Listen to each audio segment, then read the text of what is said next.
pura torbo maal kunola kanaan Oromooni dhuguma bakka galuuf jedhee laal saantaa darandaramee jiru mana keessa argite Saantaa meeqa sun? Ida. Mi fatih ay vibes. Inna tiabat. Kalau sini dia bilang tuh pesan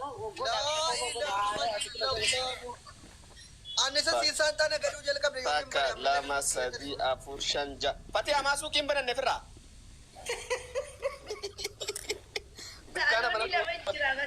Saloni lama jira.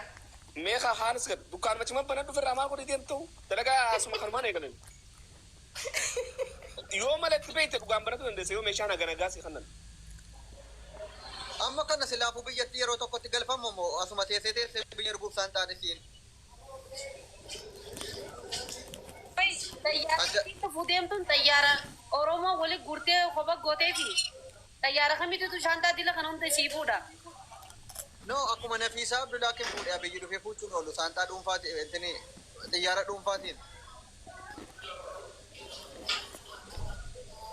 Barang dakar kamooti kaayatanii jidduu taane kam shantaa. kana manumti Itoophiyaan gaafa isa dhiisti gaafa biyya galte manumti siin itti galtu sun saantaa sii kana fudhataadha bar Kanaan nu dhibee bar. Shantaa dila kan riippoortiin xayyaarri kaayiroodhaan namaa seensisa jechuudha.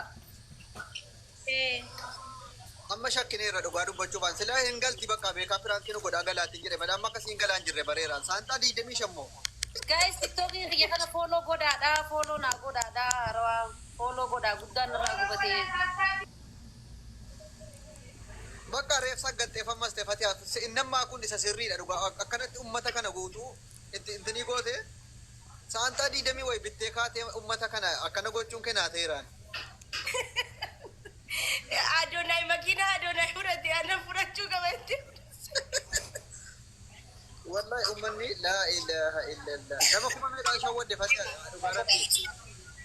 Namni hundi kun osoo follow godhanii kaatan. No waan shawwade abdisee dhaggeeffatu. Galuun ishee afaan qabu. Ani garuu lammatti haala borsaa fi meeshaa gollaalu. Wallahi shakkiin qabu akka waan galuu deemtu na fakkaata. Lammatti hin galullee osoo ta'e nama nu afaan ishirraa. Maali jennaani ni Garuu fatu isa qubna garaa yoo sitti mee hin galta taa'ee qubna gara galaate yoo ta'e namoonni baay'ee warri dhaba beellamaa kan dhufne baay'ee kan keessaan akka dhuunfaatti waa sii gochuudhaaf.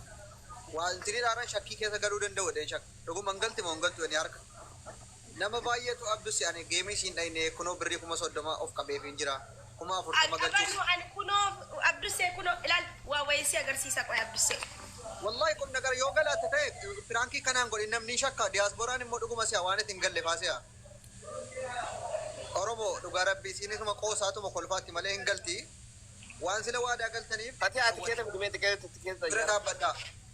Tikkeeta iftaaniin muraa alada. Yaa dhugaa dammoo kujiba dhugaa yoo galte airportii dhufee si qeebala wallahi maqaa rabbii. Hin galti bakka dhiisan. Isin bara qoosee Dhugaa baana bar airportii dhufee si madda. Abdusee timi. Aboo warta dhaggeeffatu warta. Naa wajji sitti ergaa dhaqi. Maa wajjinatti ergita kophatti ergiif malee ani hin qeebaluuni. Okay qeebaliini wanillee murtuu todeetti ergaa qeebalu nama lamaan qeebala. Amma teguusi yoo si qeebale ani hin qeebalu. Yoo murtee guutuun dhufee dhufu bakkaan dhufu anaafee jira. awwala bakka Maali maal rakkoo qabaree dhirsu tokko bira awwala wardaa biratti bu'i boqonnaa godhii kai kara jimmaa deemta yoo sana booda wardaadhuma bira dhaqe awwalum. Anna bira kootuti jimmaa waliin deemna ishii jimmaa abbaa jifar baay'ee jaaladha.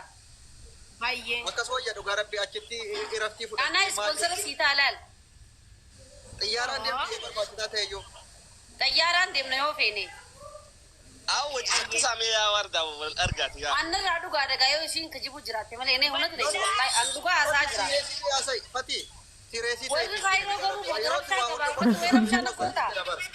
Laala amma wanta kana sinitti hima abdusee. Sooftii fidi. Ani mateen saantaa kana hunda Oromoon kuni erga guyyaan boohuuti naa wajjin boohanii naa wajjin rakkatanii si galee bakka kaan mana madaamiin cinqitee kan jaarsi ari'atee jira kan birriin harkaa badee jira waa hedduu jira si galee gizee na bira dhufan hin kolfuu miti beekaa hin galu ustaazonni illee sagalee kottu hojjetaa jiru bar hin galtaa hin galuu irratti si galee bakka akkas hin bashannantanii kolfitanuufi malee wallaahi kunoo fixadhee baran bakka guyyaa shan malee hin qabu. Har'a uummanni jirtan TikTok kana follow godhaadha. Okay. Follow naa godhaa.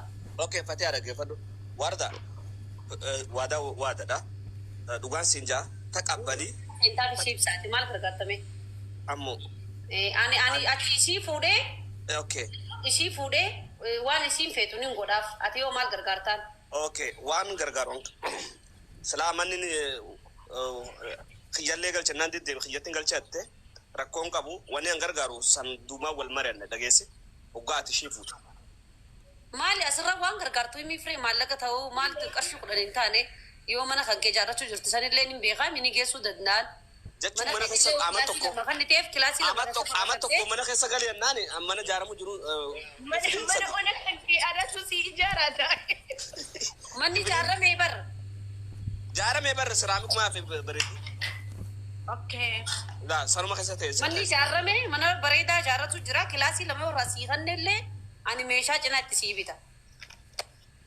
Dhageesse. Kilaasii lammeen ammoo waraqaan siin kan beekadu kiraa amata lamaatti siin kan amata lamaaf keessa jiraata lubbu.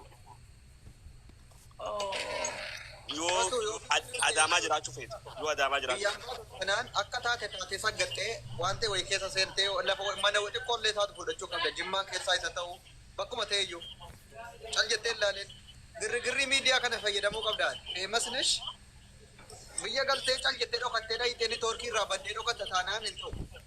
Niitoorkii irraa akkamitti dhokatti? Niitoorkii irra ni baasnaa mirqaansee jimaa kana talisii godhee jimaa ni qamaataami? Ambar tanaaf hin barmurtu guutuu. Jimaa qamaatee malee mirqaansee as gubbarratti wajji boonya. Gaafa abu mismaariin kana qamaatee kaate mati shiita keessa galtee jechuudha laal. Miila tokkoon dhaabda miidiyaa kana. Namni 2,400 kun jara keenya dhaggeeffadha. TikTok waardaa jalaa gubate. TikTok kun haarawaa. Foloo godhaa jaa jirte girim kanaati. Maali foloon kun isa jettanii? Yaa Oromoo foloo nu godha. TikTok miliyoona takkaan irraa gubate. Let's go.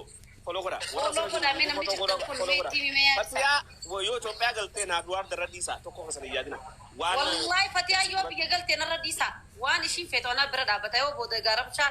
Wallahi kaa yeroo uummataa dhukkuba beeytee istareeta qabdanii. No, qabnu wardaa nu arrabsiinu wardaa. Rabshaanin sodaadha jechuu barbaadeeti. Fatiyaa yeroo miidiyaa irra dhufte jinni. Waardaa bala lafa jiru takkaa Fatiyaa waliin lollee bara. Fatiyaan fadhaan bara. Wallahi maal si erguun joo turee ni bara. Isin yeroo lafatti nagaadha garuu alaa asirra dhufte jinnii wayii qabdi miidiyaa xiqqoo irraa fageessi gaafa itti bira dhufte. Naa miidiyaa yoo kada nugaan dhufu taate wallahi kunnoo naaf ibsaan ni jirra waan takkan sodaatiin. Warri Fatiyaan hin galtu jettanii shakkii keessa galaatan hin shakkina. Fatiyaan ni dhufti. Antaa kana hundakki saareeta nafa wallahi Oromoo Suudaaniidhaan illee ta'uu nan gala malee. Garuu abbaan galtu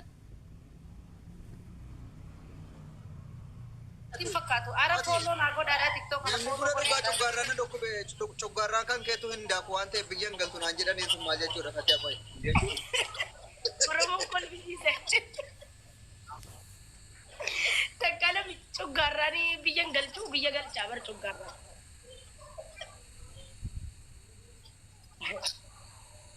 Fatiyaa. Anas fooloo godhaa. Feemasoonni biyya jiran. Fooloo naa godhaa guys. Dafa deemaa mee foolootti deemaa. Ibsaa waan akkasiin kadhadhu nama wayitu yoo Oromoo kuma fooloo kee kuma 400 hadda sii galchanii wallahi leenca sadii qabdanaan jedhe wallahi. Itti naa himaamee Abdussee wallahi leenca sadii jedhe. Kuma 30. No meeqarra jira seete. Yaa kuma 30 si barbaade. Kuma 29 si barbaade. Kuma meeqa? Kuma 29. Ati amma Itoophiyaa galte barra nitoo baanaarri keenya du'aa wani nan sodaadha. Maaliif du'a? Maaliif du'a maali qajeelcheetiin galaasii intanii imeelitti qajeelee jira wanni hundi.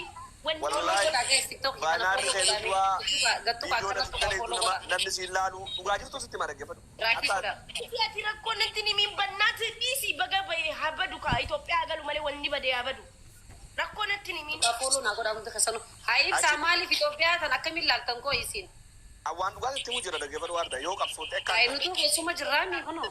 Fooloo godhaa Abduseellee. Akka adoonaa isanitti yoo dirqiidhaan dhidhiibbattee uummata keessa seentee. Ni dhidhiibbana nuti Oromoon teenya kaasuun feetu ni beektaami.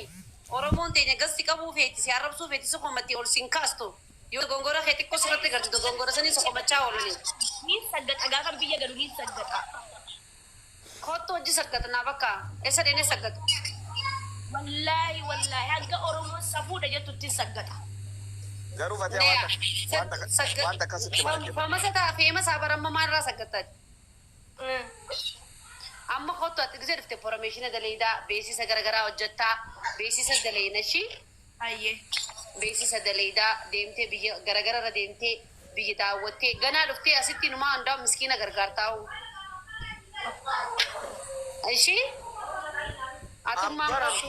Anfatiyuma gabbaatee biidoo daleetuun agarramee Itoophiyaa dhaqee gabbee dalagimee kanarra deemaa fa'a. Kottu Itoophiyaa kaameramaan sii qopheessaa.